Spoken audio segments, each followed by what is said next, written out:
This is the story of the Black Gold Rush and how it took over the world. Americans needed a better fuel for lighting. Whale oil was expensive and candles weren't bright enough.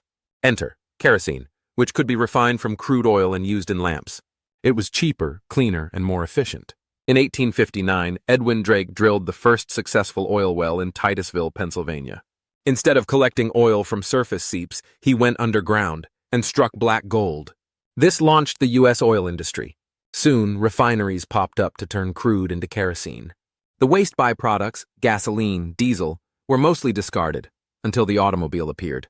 The Texas oil boom, also known as the Gusher Age, began in 1901 when the Spindletop well near Beaumont, Texas, struck oil and gushed more than 100 feet in the air, producing over 100,000 barrels a day. The boom triggered a massive rush of investment, leading to the birth of companies like Texaco, Gulf Oil, and eventually ExxonMobil. By the early 20th century, American companies, led by Rockefeller's Standard Oil, controlled over 90% of the world's refining capacity. Oil powered the rise of modern industry, fueled the automobile revolution, and gave the U.S. an unprecedented economic edge. But oil didn't stay an American story. When Ford put America on wheels, oil put the world in motion and set off a race for black gold. In 1908, oil was struck in Persia, modern-day Iran. It was the British who found it, and the British who benefited. They created the Anglo-Persian Oil Company, which later became British Petroleum. The oil flowed east to west, while profits flowed west to London. And yes, Iran was still a monarchy at the time, ruled by the Shah, with his throne increasingly propped up by Western interests. The British understood early what oil meant, not just for industry, but for empire. Germany was building dreadnought-class battleships, cutting-edge warships designed to rival Britain's. Churchill knew that to stay ahead, the British fleet had to be faster, leaner, and more mobile, and that meant oil. In 1914, just before the First World War, Winston Churchill made a bold move. He converted the British Navy from coal to oil. That decision made Persian oil a matter of national security. So by the time World War I exploded, oil was already a strategic weapon. By World War II, it was the lifeblood of warfare. Hitler invaded the Caucasus to seize Soviet oil. The Japanese bombed Pearl Harbor after the U.S. cut off their oil supply. The Allies won, in part, because they had oil.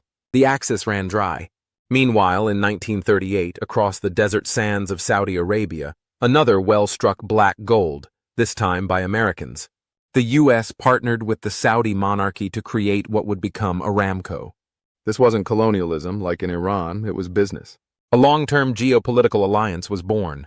As the Cold War dawned, America made Saudi Arabia rich, and Saudi Arabia ensured America had oil. But not everyone was happy with the way the pie was divided. In 1960, 5 countries, Iran, Iraq, Saudi Arabia, Kuwait, and Venezuela, joined forces to create OPEC, the Organization of the Petroleum Exporting Countries. Their message was clear. This is our oil. We set the price. And in 1973, they proved it. After the Yom Kippur War, OPEC cut oil exports to nations that supported Israel. The oil embargo triggered an energy crisis in the West. Prices quadrupled, gas lines stretched for miles, and economies were shaken. For the first time, the world saw oil not just as a commodity, but as a political weapon. How did the world react? Well, some countries refused to stay vulnerable. In 1975, Brazil launched the Proálcool program to produce ethanol from sugarcane. At that time, Brazil depended on imports for 80% of its oil supply. By 2009, more than 60% of its motor fuel demand was met with ethanol, significantly reducing oil imports. India encouraged the use of jatropha for biodiesel and expanded its biogas sector. The government aimed to reduce oil imports, with projections suggesting potential savings of $4 billion per year through ethanol blending programs. Sweden shifted towards renewable energy sources, including biofuels. The wood pulp industry, for instance, reduced its fossil fuel use by 70% through biofuel development. Now you might be wondering, where was the Soviet Union in all this? The Soviet Union didn't invent oil power, it inherited it. Long before the Bolsheviks nationalized industry, the Tsars had turned Baku into the world's oil capital.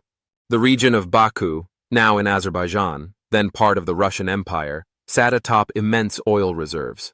For centuries, oil seeped from the ground there. Locals called it burning water. But it wasn't until the 1870s that industrial-scale drilling began. In the 1870s, the Russian Empire auctioned off oil lands in Baku to private investors. Ludwig and Robert Nobel, brothers of Alfred, of Nobel Prize fame, invested heavily in Baku's oil industry. But when the Soviets took over, they rewrote the playbook. Unlike the capitalist powers, they kept oil under strict state control. By the 1970s, they were among the top producers.